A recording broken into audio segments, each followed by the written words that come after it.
Hello students, myself Nadeem Ali welcomes you in chemistry online classes। कल मैंने study किया था BHC एंड DDT और थोड़ा पार्ट हमने इसका भी स्टडी किया था फ्रीऑन का। आज मैं इसका लास्ट टॉपिक पढ़ा रहा हूँ, रिपीट करवा के लास्ट टॉपिक कंप्लीट कर रहा हूँ। कल हम नेक्स्ट लेसन स्टडी करेंगे। लास्ट टॉपिक है फ्रीऑन। फ्रीऑन क्या होता है? फ्रीऑन बोलते हैं किसको? Poly chloro fluoro poly chloro fluoro carbons are known as freon. Polychlorofluoro hydrocarbon या carbon are known as freon. चलो इसके हम पढ़ रहे हैं, जिसको हम क्या बोलते हैं? फ्रीऑन को एक नाम और बोलते हैं CFC, common name chlorofluorocarbon CFC। हम पढ़ेंगे इसकी methods of preparation.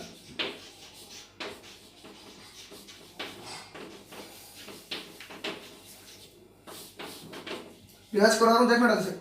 Methods of preparation. Carbon tetrachloride की मैंने आपको केमिकल प्रॉपर्टीज पढ़ाई थी, उसमें ये CCl4 की जब रिएक्शन हाइड्रोजन फ्लोराइड के साथ फ्लोरिक एसिड के साथ किसकी प्रेजेंस में? SbCl5 stadium pentachloride. तो देखना इस फ्लोरीन के द्वारा यानी एक हेलोजन के द्वारा दूसरे हेलोजन का क्या करेंगे? सब्स्टिट्यूशन। यानी फ्लोरीन के द्वारा इसको क्या करेंगे? यहाँ पर रिप्लेस करेंगे, हटाएंगे। तो एक फ्लोरीन कार्बन से ऐड होगा तो यहाँ से एक क्लोरीन क्या हो जाएगा? रिलीज हो जाएगा। चार में से एक क्लोरीन रिलीज होकर किससे ऐड हो जाएगा? हाइड्रोजन से। क्या रिलीज हो गया? HCl। और फ्लोरीन जुड़ गया उसकी जगह, बोलो क्या बढ़ जाएगा? CCl3F क्लोरो फ्लोरो कार्बन। ठीक है, इसको ये भी लिख सकते हैं CFCl3, वो आपकी मर्जी है क्योंकि बॉन्ड तो कार्बन से ऐड है। फिर जो बना है CCl3F उसकी फिर रिएक्शन करवाएंगे किसके साथ? HF के साथ में। किसकी प्रेजेंस में? SbCl5। फिर हम फ्लोरीन ऐड करेंगे कार्बन से और एक क्लोरीन यहाँ से क्या कर लेना? रिप्लेस कर देना। एक क्लोरीन यहाँ से रिप्लेस हो जाएगा, एक H बोलो क्या रिलीज हो गया? HCl। फ्लोरीन यहाँ पर क्या हो जाएगा? ऐड। एक तो पहले से ऐड था, एक ही ऐड हो जाएगा, बोलो क्या बढ़ गया? CCl2F2 chlorofluorocarbon. नाम क्या है वो मैं आपको नोमेनक्लेचर में बताऊंगा। जो प्रोडक्ट की फॉर्मेशन हुई है उसकी रिएक्शन फिर HF के साथ में करवाएंगे। प्रेजेंस किसकी होगी? SbCl5 स्टेडियम पेंटाक्लोराइड की। फिर एक फ्लोरीन किससे ऐड हो जाएगा? कार्बन से। फिर यहाँ से आप एक क्लोरीन और प्लेस करके किससे ऐड कर देना? हाइड्रोजन से। तो एक हाइड्रोजन एक Cl क्या रिलीज हो जाएगा? HCl। फ्लोरीन ऐड कर दो, दो तो पहले से ऐड थे, एक और ऐड हो गया, बोलो क्या बढ़ गया? CClF3। ओके, ये है। फोर्थ रिएक्शन नहीं होगी। अब मान लो अब एक ही क्लोरीन बचा हुआ है, इसको मैं रिप्लेस कर दूं तो कितने फ्लोरीन ऐड कर देंगे? एक और ऐड कर देंगे CF4। वो तो केवल फ्लोरीन होगा, क्लोरीन तो उसमें होगा ही नहीं। ये बन गया आपका क्लोरोफ्लोरोकार्बन, जिसको CFC या फ्रीऑन कहते हैं। ये होगी इसकी मेथड ऑफ प्रिपरेशन। हम पढ़ेंगे इसका अभी नोमेनक्लेचर।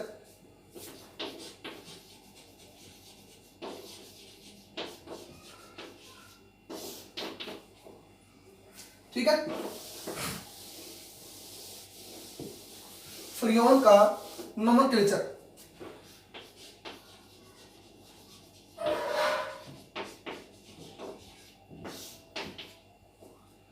नोमेनक्लेचर में आपको 3 स्टेप पढ़नी है। 3 वर्ड होते हैं XYZ अल्फाबेट में। X का मीन्स ध्यान रखना C-1, यानी फ्रीऑन में जितने कार्बन होंगे उसमें से एक माइनस कर देना, वो तो होगा X का मीन्स। Y का मीन्स होता है नंबर ऑफ हाइड्रोजन एटम, +1 करना है, जबकि फ्रीऑन में हाइड्रोजन एटम प्रेजेंट नहीं होते। पर आपको क्लोरीन लिखना है, वहां पर क्लोरीन की जगह हाइड्रोजन लिखना है। अब जितने क्लोरीन होंगे उतने हाइड्रोजन लिखने हैं। आपको हाइड्रोजन सभी फ्रीऑन में एक ऐड करना है, बस एक hydrogen. Z number of fluorine atom, बस। X मीन्स जितने भी कार्बन फ्रीऑन में ऐड होंगे, प्रेजेंट होंगे, उसमें से -1 करना है, एक हटाना है। Y means number of hydrogen atom +1, बस ऐड करना है खाली आपको। Z means number of fluorine atom. इस हिसाब से एक टेबल बना रहा हूं, वो करके देखना। कुछ एग्जांपल्स हैं, इसके एग्जांपल कितने भी हो सकते हैं, हम कितने बना सकते हैं। एक्स वाई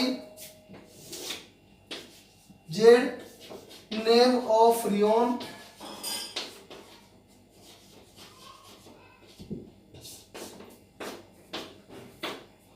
और यहां पर मोलिकुलर फॉर्मूला।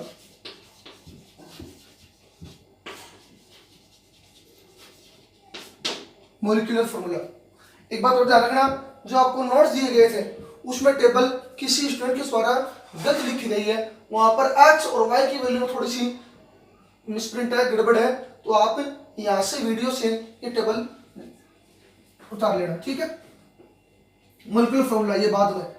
मान लो मैं नेम ऑफ फ्रियोन लिखूं, क्वेश्चन पूछ ले फ्रियोन 11 का स्ट्रक्चरल फॉर्मूला लिखिए, तो मान लो पूछ रहा right the formula of Freon 11, तो ये ले लें फ्रियोन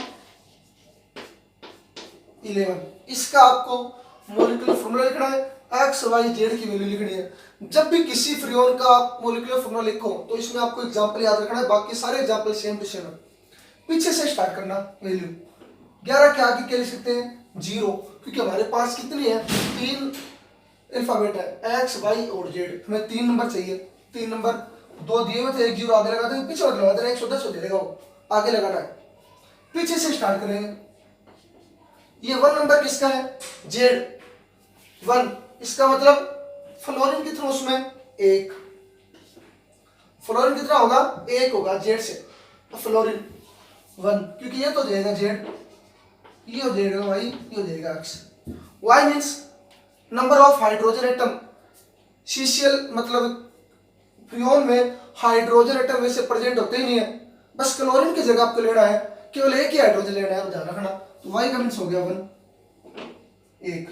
एक्स मीन्स 0 है, 0 कब होगा जब एक्स का मान 0 कब होगा ये बताओ, जब सी का मान कितना रखेंगे 1 रखेंगे, सी का मान कितना रखेंगे 1 रखेंगे, तो एक्स का मान कितना हो जाएगा 0, सी का मान 1 रखेंगे, 1 में से 1 गया, कितना बच गया 0। ओके, नोट्स में यहां पर थोड़ा गड़बड़ दे रखा है, ठीक है, वो कर लेना सही, यहां से उतार लेना सही। सी का मान 1 रखेंगे तो 1 में से 1 गया, कितना बच गया 0, तो फ्रियोन कितना हो गया 11। अब स्ट्रक्चरल फॉर्मूला, कार्बन होता है, फ्लोरीन होता है और क्लोरीन होता है, ठीक है। कार्बन कितने थे तब 0 हुए, कितने थे कार्बन ये बताओ, कार्बन 1 था, और 1 में से 1 घटाएंगे, एक्स का मान कितना आ जाएगा 0, दिया हुआ नहीं होगा 0, पर याद रखना है कि 3 स्टेप है ना, 3 एक्स वाई जेड है, 3 दे रखा है अल्फाबेट। फ्लोरीन कितने है टेबल में 1, तो 1 दे रखा है। अब कार्बन की संयुजता कितनी होती है, एक कार्बन से कितने एटम जुड़ सकते हैं 4 जुड़ सकते हैं, जिसमें कार्बन से एक तो क्या जुड़ा हुआ है फ्लोरीन, तो क्लोरीन कितने जुड़े हुए होंगे 3, लेकिन हमने क्लोरीन चाहिए चारों जुड़े हुए क्यों ना हो, आपको क्लोरीन की जगह क्या लेना है केवल हाइड्रोजन, वो भी कितना लेना है केवल 1, चाहे क्लोरीन कितने जुड़े हुए हो चाहिए, ठीक है। ये फॉर्मूला हो गया CCl3F किसका फ्रियोन 11 का। अगला देखो 12 है, मैंने बताया था 2 वैल्यू है, एक वैल्यू 0 लिख देना। पीछे से स्टार्ट करेंगे, ये 2 नंबर किसके है जेड का, 1 नंबर किसका है वाई का, और 0 नंबर किसका है एक्स का।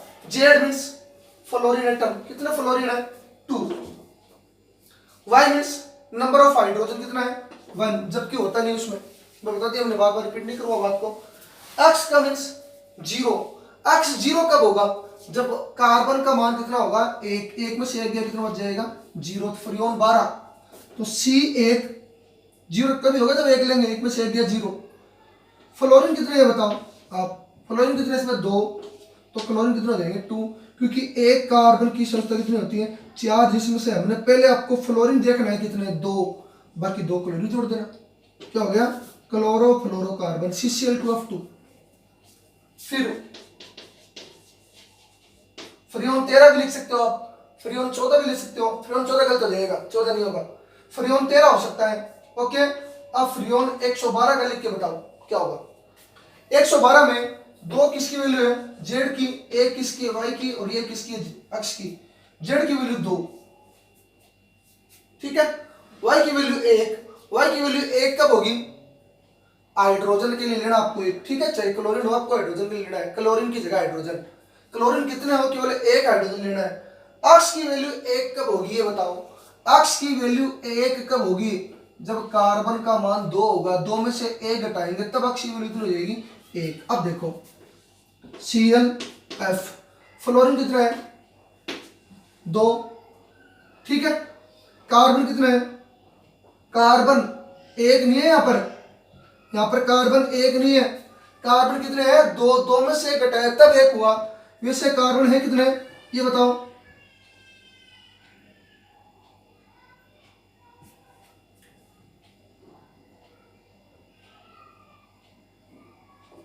कार्बन है कितने बताओ जल्दी फटाफट, कितने होंगे इसमें, 2 कार्बन से एक घटाया, फिर कार्बन तो 2 ही थे, उसमें से एक घटा दिया, एक बच गया, अब कार्बन है 2, अब 2 कार्बन है, सिंगल बॉन्ड कार्बन 2, फ्लोरीन कितने इसमें 2 फ्लोरीन, ठीक है।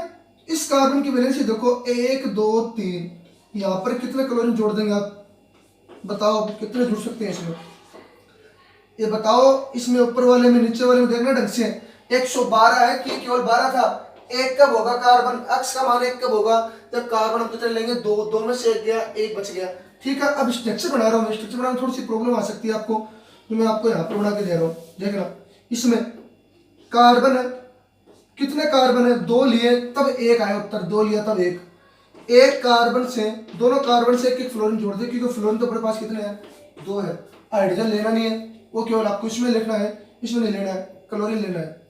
अब कार्बन की वैलेंसी कितनी होती है 4 होती है ना, इन बाकी जगहों पर हम क्या जोड़ देंगे, क्लोरीन जोड़ देंगे, बताओ क्लोरीन कितना हो गया 4, ठीक है, ये हो गया फ्रियोन का। इसके बाद फ्रियोन 113 का बताओ क्या होगा, 113 में 3 किसका मान है जेड का, एक किसका मान वाई का, और ये किसका मान है अक्स का, जेड का मान 3, वाई का मान 1 और अक्स का मान 1, अक्स का मान 1 कब होगा, जब कार्बन का मान कितना लेंगे 2 कार्बन लेंगे, 2 में से एक घटाया तब एक आएगा। तो अब बताओ इसके लिए, इसको थोड़ा नीचे करके लिखेंगे,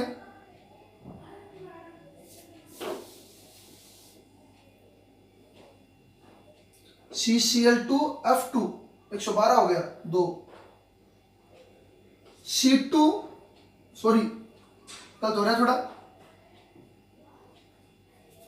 तो इसका हो गया, इसका लिख के दे रहा हूं मैं आपको C2Cl4F2। अब इसकी बात कर रहा हूं, अब देखना फ्लोरीन, कार्बन, क्लोरीन और फ्लोरीन, फ्लोरीन कितने इसमें 3 ले लेना, ओके। अब कार्बन इसमें कितने होंगे तब एक उत्तर आएगा, 2 होंगे, 2 होंगे तब 2 में से एक गया, कितने बच गया 1, 2 कार्बन हो गए, कार्बन के सिंगल बॉन्ड ऐड कर दो, 4 होते हैं सिंगल बॉन्ड, 4 हो गए दोनों के, ठीक है। फ्लोरीन कितने 3 ना, ये 3 फ्लोरीन हो गए। अब इन तीनों वैलेंसी पर क्या ऐड कर देंगे क्लोरीन, क्लोरीन मेरे पास कितने हो जाएंगे 3, तो हो गया फ्रियोन 113। एक लास्ट और है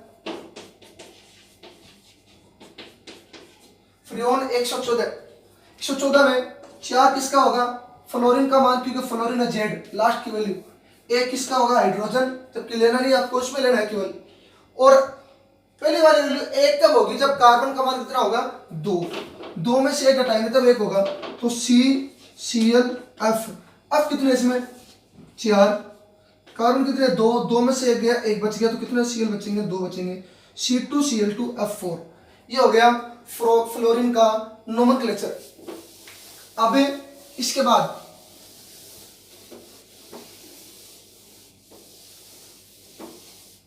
इसकी फिजिकल प्रॉपर्टीज क्या लिखोगे, इट इज ए कलरलेस, लिखना चाहो तो लिख सकते हो आप physical properties, it is a colourless comma odourless and volatile liquid. Second word लिखोगे it is a inert gas होती है, कौन सी गैस होती है inert gas, even high temperature and high pressure पर, ठीक है। फिर आपको मैं इसका यूजेज लिखा रहा हूं, यूजेज और लिख लेना, it is used in the form of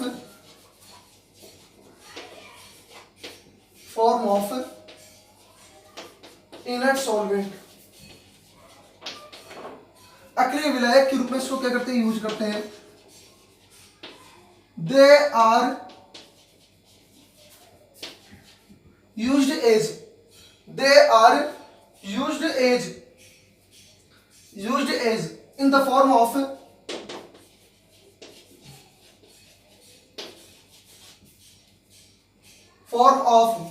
propellant in aerosol, वायुयानों में प्रणोदक के रूप में, ठंडी ठंडी हवा निकलती है ना उसमें से क्या डाला जाता है उसमें, फ्रियोन, ठंड उत्पन्न करने के लिए। They are used as, they are used in, they are used in, they are used as refrigerants in refrigerators, in refrigerators, fridge में ठंड उत्पन्न करने के लिए, कोमा एयर कंडीशनर। देखो आप पहले यूज किसमें करते हैं इसका, इनर्ट सॉल्वेंट की फॉर्म में। Second use propellant in aerosol, वायुयानों में प्रणोदक के रूप में।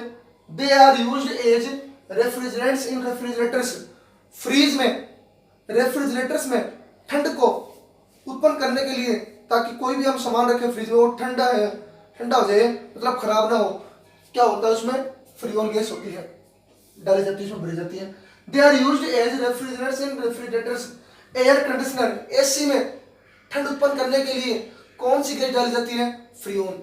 ये आपका फ्रीऑन का टॉपिक हो गया कंप्लीट।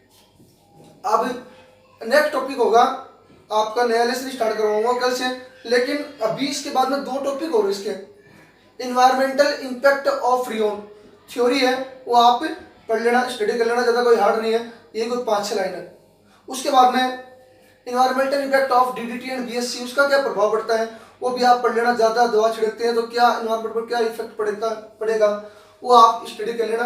अगर उसमें आपको कोई प्रॉब्लम है, इस लेसन में कहीं पर भी आपको कुछ प्रॉब्लम है, तो कमेंट बॉक्स में आप अपने प्रॉब्लम को राइट कर लेना, मैं आपको आंसर उसका जवाब उसी दिन या नेक्स्ट डे आपको मिल जाएगा। आज वाले टॉपिक में अगर आपको कुछ प्रॉब्लम है तो आप राइट कर लेना, ठीक है। कल हम पढ़ेंगे इससे अगला चैप्टर, ये आपका चैप्टर कंप्लीट हो गया है। नेक्स्ट चैप्टर पढ़ेंगे 11 का, एल्कोहल, फिनोल और ईथर। धन्यवाद।